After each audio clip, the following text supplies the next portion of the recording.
क्या आपने कभी सोचा है कि दुनिया का सबसे बड़ा football idol Lionel Messi Bharat आया है और पहले ही दिन कोलकाता का स्टेडियम बैटलफील्ड बन गया। क्यों हजारों फैंस ने 12,000 रुपए के टिकट खरीद कर कुर्सियां तोड़ी, पोस्टर फाड़े और छिछालेदर मचाया। ममता बनर्जी को क्यों आखिरकार मेसी और फैंस से सार्वजनिक माफी मांगनी पड़ी और आयोजक को जेल क्यों जाना पड़ा? हैदराबाद में वही इवेंट शानदार कैसे हो गया और कोलकाता से मेसी को सिर्फ 10 मिनट से भागना पड़ा? कौन जिम्मेदार था इस शर्मनाक भगदड़ का? आयोजक, पुलिस या वीआईपी कल्चर? तो सबसे बड़ा सवाल, इस अराजकता ने भारत की फुटबॉल इमेज को दुनिया भर में कितना नुकसान पहुंचाया, जबकि फैंस का तो सिर्फ एक ही सपना था गुरु, अपने हीरो को करीब से देखना।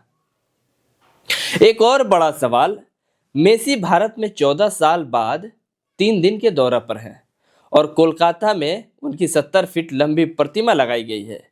क्या यह दुनिया की सबसे बड़ी मेसी की प्रतिमा है और इसके पीछे का फैक्ट क्या है?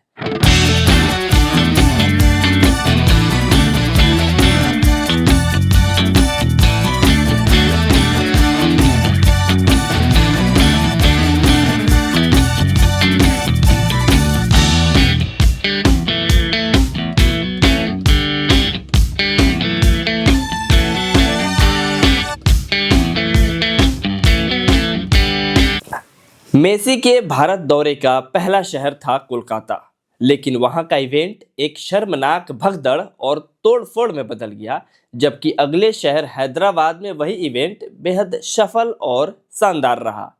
इस वीडियो में मैं आपको बताऊंगा कि आखिर कोलकाता में ऐसा क्या हुआ कि फैंस इतने नाराज हो गए और स्टेडियम को बैटलफील्ड बना दिया। कौन लोग जिम्मेवार थे और हैदराबाद में वही इवेंट बिल्कुल अलग तरीके से कैसे हिट हो गया? 13 दिसंबर 2025 को अर्जेंटीना के फुटबॉल दिग्गज लियोनेल मेसी अपनी इंटर मियामी टीम के साथ कोलकाता पहुंचे, जहां उनके GOAT टूर का उद्घाटन कार्यक्रम साल्ट लेक स्टेडियम में रखा गया था। लाखों फैंस के दिल में यह ख्वाहिश थी कि वो अपने आइडल और जिंदगी में एक बार मेसी को जरूर देख पाए, खासकर जब 14 साल बाद मेसी भारत आ रहे थे। स्टेडियम में 40 से 50 हजार फैंस टिकट लेकर पहुंचे थे, जिनमें से कई ने 4,000 से लेकर 12,000 रुपए तक के प्रीमियम टिकट खरीदे थे। कुछ ने तो काला बाजारी से 20,000 रुपए तक के टिकट खरीद लिए थे। जी हाँ, लेकिन जब मेसी स्टेडियम में पहुंचे तो उनके आसपास सिर्फ नेता, अभिनेता, मंत्री और सुरक्षा घेरा था। आम फैंस को उनकी एक झलक तक नहीं मिली। 11:30 यानी 11:30 में मेसी स्टेडियम पहुंचते हैं और 5 मिनट बाद ही 11:35 पर मेसी को घेर कर बंगाल सरकार के खेल मंत्री स्वरूप विश्वास और भी मंत्री, अधिकारी और यहाँ तक कि बॉलीवुड के दिग्गज स्टार शाहरुख खान भी फोटो खिंचाते देखे गए।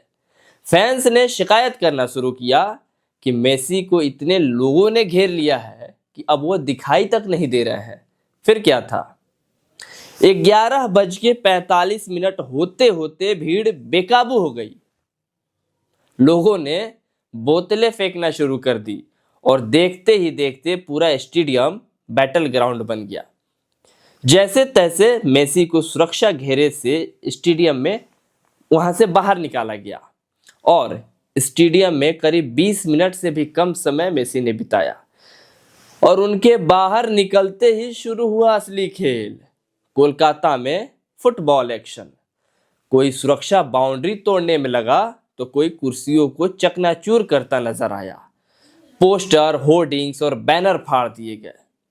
प्लास्टिक की कुर्सियां उखाड़ कर फेंकी गई, बैरिकेड्स तोड़ दिए गए, कैनोपी में आग लगा दी गई, गोल पोस्ट के जाल फाड़े गए और कुछ तो सामान लेकर भाई भाग निकले। जिसके हाथ जो लगा लेकर चलता बना। एक फैंस ने तो यहां तक कहा कि 12,000 का टिकट लिया है लेकिन मेसी का चेहरा तक नहीं देख पाया। ऐसे में गुस्सा नहीं आएगा तो क्या आएगा? बात तो सही है गुरु, लेकिन ये भी कड़वी सच्चाई है कि इस तोड़ फोड़ को पूरी दुनिया ने देख लिया है, और भारत की जो छवि बनी है दुनिया भर में, उसका क्या। Lionel Messi's Indian tour got off to a turbulent start in Kolkata as poor crowd management led to chaos at the Salt Lake Stadium. Fans tore up seats and hurled objects onto the pitch during the Argentina and Inter Miami forwards' brief 20-minute appearance. इसको लेकर भारत में अब सियासत भी खूब हो रही है। लोग ममता सरकार को इसका जिम्मेदार ठहरा रहे हैं। खुद ममता ने भी लोगों से माफी मांगी है। जी, इवेंट के मुख्य आयोजक शताद्रु दत्ता को पुलिस ने गिरफ्तार कर लिया है। बेचारे मेसी के साथ साथ हैदराबाद जा रहे थे, एयरपोर्ट पर ही धरा गए। आयोजकों ने फैंस के टिकट के पैसे वापस करने का वादा भी किया है, और ममता बनर्जी ने एक उच्च स्तरीय जांच समिति भी गठित की है जो जिम्मेवारी तय करेगी और भविष्य में ऐसी घटनाओं को रोकने के उपाय बताएगी। खैर, इन सब के बावजूद कोलकाता में मेसी की 70 फुट ऊंची लोहे की प्रतिमा लगाई गई है। अब बात कर लेते हैं हैदराबाद की, जो मेसी का अगला पड़ाव था। राजीव गांधी इंटरनेशनल स्टेडियम, वही इवेंट बिल्कुल अलग तरीके से हुआ। अच्छी योजना और अनुशासन। हैदराबाद प्रशासन ने पहले ही भीड़ प्रबंधन, सुरक्षा और एंट्री एग्जिट प्लान तैयार किया था। मेसी को फैंस के बीच लाया गया। मेसी ने स्टेडियम में करीब 1 घंटे से भी ज़्यादा समय बिताया और फैंस से हाथ भी मिलाया, कईयों के साथ तो बातचीत भी की, बच्चों के साथ फुटबॉल खेला। तेलंगाना के मुख्यमंत्री रेवंत रेड्डी जो हैं, वो भी एक छोटा सा फ्रेंडली मैच उनके साथ खेले, जिससे फैंस को तो बहुत इंटरेक्शन मिला। वहीं मेसी के साथ राहुल गांधी भी नजर आए और सारा इवेंट अच्छे से बीत गया। मेसी आखिरी दिन, यानी कि वो अपने तीसरे दिन, भारत के प्रधानमंत्री आदरणीय नरेंद्र मोदी से मिलेंगे, जहां भारत के और फुटबॉल के डेवलपमेंट पर चर्चा होगी। दोस्तों, मेसी का ये 3 दिवसीय भारत दौरा कोलकाता की शर्मनाक भगदड़ से शुरू होकर हैदराबाद की चमक, मुंबई की धमक और दिल्ली के भावुक समापन तक हमें कड़वा सबक दे गया है। 70 फीट की विशाल मूर्ति लगाकर तो हमने दुनिया को दिखाया कि हम मेसी के दीवाने हैं, लेकिन कोलकाता में लाखों फैंस का सपना टूटा। वो सपना जो सिर्फ एक झलक का था, एक ऑटोग्राफ का था, अपने हीरो को करीब से महसूस करने का था। हजारों ने 12,000 रुपए तक के टिकट लिए थे, लेकिन मिला क्या? सिर्फ गुस्सा और धोखा। ममता जी की माफी, आयोजक की गिरफ्तारी, ये तो हो गई, लेकिन फैंस के दिल की टीस कौन मिटाएगा? फिर भी हैदराबाद ने साबित किया है कि भारत में फुटबॉल का जज्बा अभी अव्वल है गुरु।